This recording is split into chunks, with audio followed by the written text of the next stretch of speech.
With prices continuing to rise in Toronto, will there be any relief for those looking to buy their first home? Actually, there might be. Stick around and find out why, right here, right now.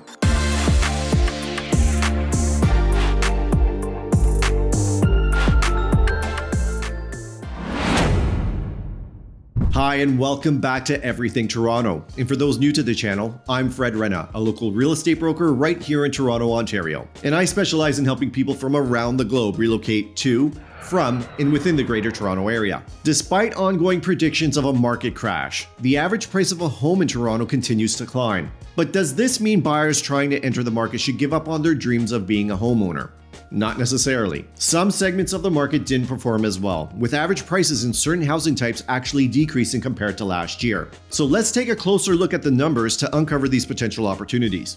The average price of a home in the city of Toronto recorded by the Toronto Regional Real Estate Board for the month of November hit $1,080,167, a decrease of 7.3% month over month, but it's up 2.8% year over year. And when compared to November of 2022, it's also up 2.8%. TREB recorded 4,360 new listings in November, down 26.8% month over month, and up 4.2% compared to November of last year. When compared to 2022, it's up 22.4%. And when it comes to total active listings, Toronto saw 8,662 active listings in November, a decrease of 11.2% month over month, but it's up 23.8% year over year. It's also up 76% compared to 2022. There were 2,236 properties sold last month, down 10.9% month over month, but it's up 39.1% compared to November of last year. It's also up 24.4% compared to 2022.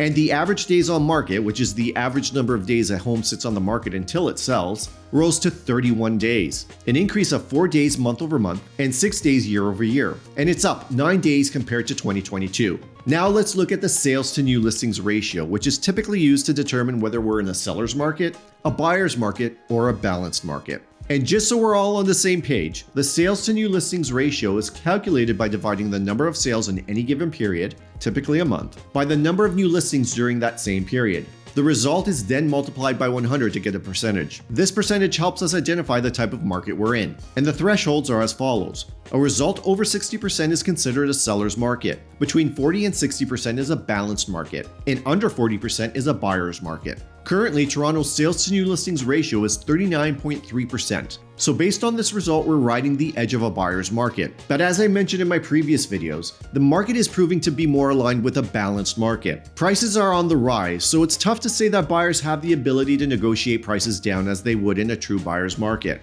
Now let's drill down into different housing types in the city of Toronto and analyze how each segment performed.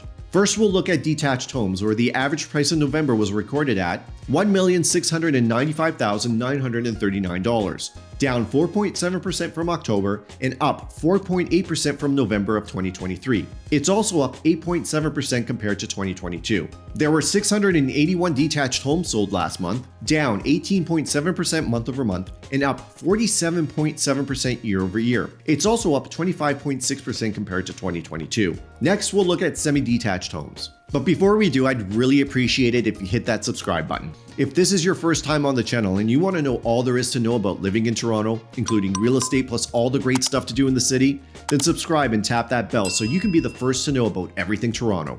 The average price for a semi-detached home in Toronto hit $1,248,930, down 5.1% from last month, and it's up 2.6% from last year. It's also up 5.2% compared to 2022. There were 207 semi-detached homes sold last month, down 21.3% month over month and up 23.2% year over year. It's also up 22.5% compared to 2022.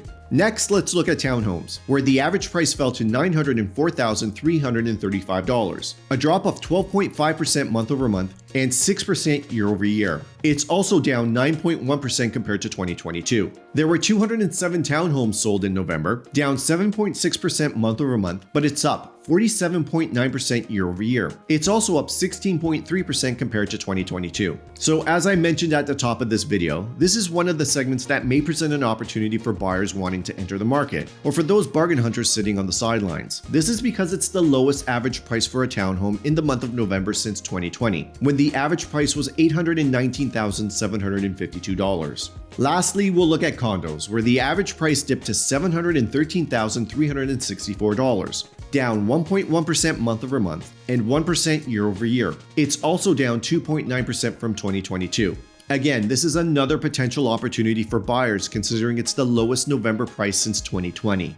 There were 1,127 condos sold in November, a decrease of 3% month over month, but it's up 36.6% year over year. It's also up 25.4% compared to 2022. And if you want to know how condo prices performed in different parts of the city, along with the highest selling condo from last month, then watch my full Toronto condo report linked above. And now for the highest selling home in Toronto last month. Now, for privacy reasons, I can't share the exact address of this property, but I will highlight the area it's in along with other details of the home. The highest selling home in Toronto was located in the area of Rosedale Moore Park. It was listed for $14,995,000 and sold at 91% of asking price, selling for $13,575,000. It's a beautiful 3-story detached home with over 8,000 square feet of living space. It's a 6-bedroom and 5-bath home that sits on a 241 by 120 foot lot. It has an attached 2-car garage and 4 wood-burning fireplaces. This home was on the market for 43 days. If this house was sold in your area and you want to know the exact address and how it'll impact the price of your home, or if you just want to talk about real estate, then let's connect. And it's pretty simple. Just click the Book a Call with Fred link in the description below, and it'll take you directly to my calendar where you can find a time that's convenient for you to chat with me and my team. And there you have it, Toronto's market update for this month. And if you're curious to know how all this compares to the Greater Toronto Area as a whole, then click the link above to watch my full GTA market update.